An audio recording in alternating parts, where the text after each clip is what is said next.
अगर आप ठीक से बैठना सीख लेते हैं, अपने शरीर को बस ठीक तरह से रखना सीख लेते हैं, तो इस ब्रह्मांड में हर वो चीज जिसे जानने की जरूरत है, आप उसे जान सकते हैं। इसे आसन सिद्धि कहते हैं। अगर आप किसी आसन में स्थिर होकर आराम से बैठ सकते हैं 2.5 घंटे तक, for 2.5 hours.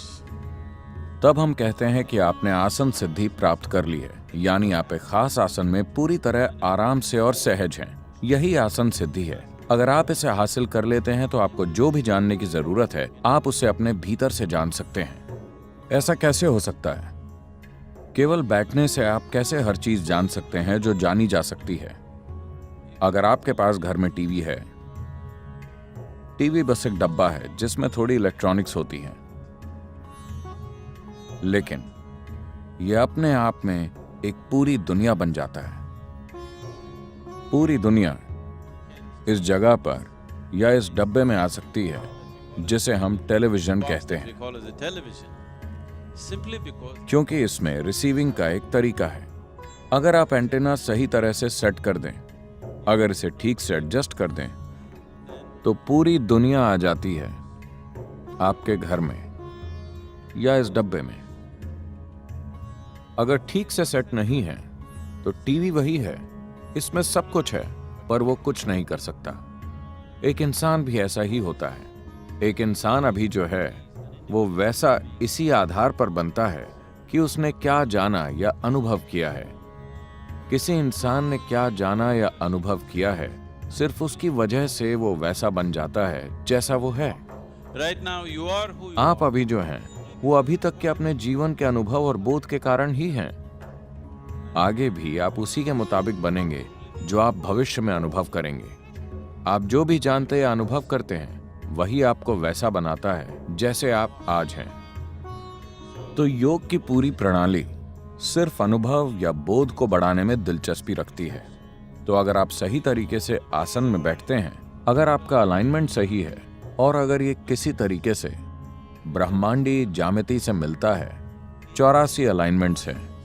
अगर कोई व्यक्ति इन 84 आसनों का अभ्यास करता है या सिर्फ एक आसन में महारत हासिल कर लेता है और उसके माध्यम से बाकी 83 तक पहुंचता है, Then तब वो अब तक सृष्टि में हुई हर चीज को जान सकता है, क्योंकि उस सब की याददाश्त आपके शरीर के भीतर मौजूद है।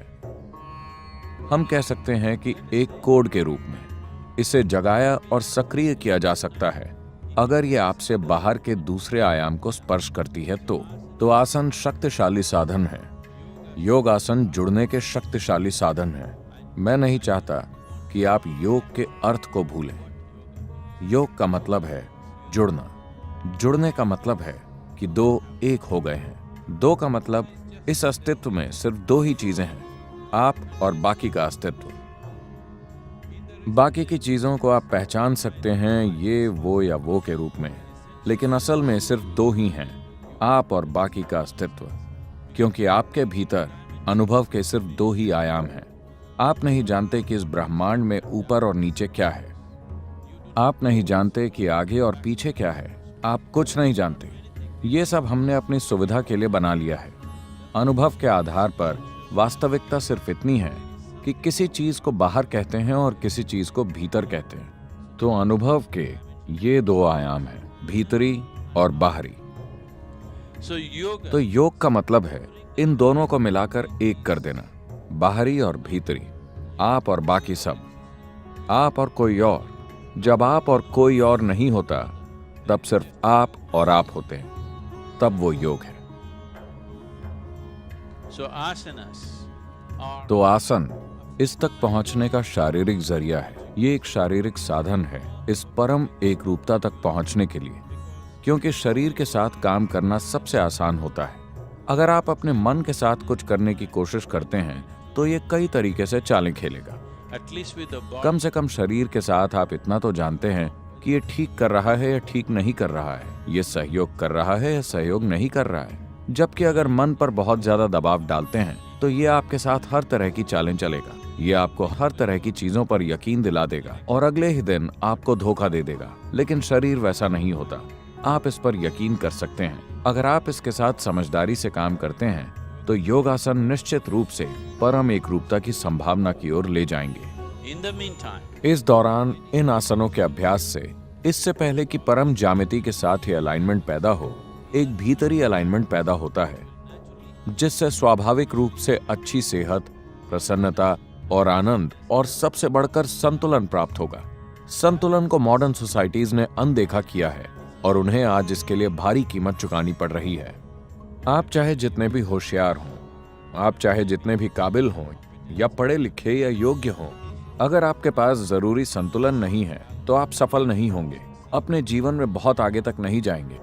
so the most important तो सफलता चाहने वाले लोगों के लिए सबसे महत्वपूर्ण चीज, चाहे वो कॉरपोरेट सेक्टर में काम कर रहे हों या वो राजनीति, सेना या किसी भी क्षेत्र से जुड़े हों, सबसे महत्वपूर्ण चीज है संतुलन। only if you have a balance अगर आपके पास ऐसा संतुलन है जो बाहरी हालातों से नहीं बिगड़ता, सिर्फ तभी आप अपने भीतर की काबिलियत और बुद्धिमत्ता का इस्तेमाल कर पाएंगे, वरना आपके ज्यादातर शानदार गुण संतुलन की कमी की वजह से बेकार हो जाएंगे। और हठ योग का मतलब है संतुलन। means balance.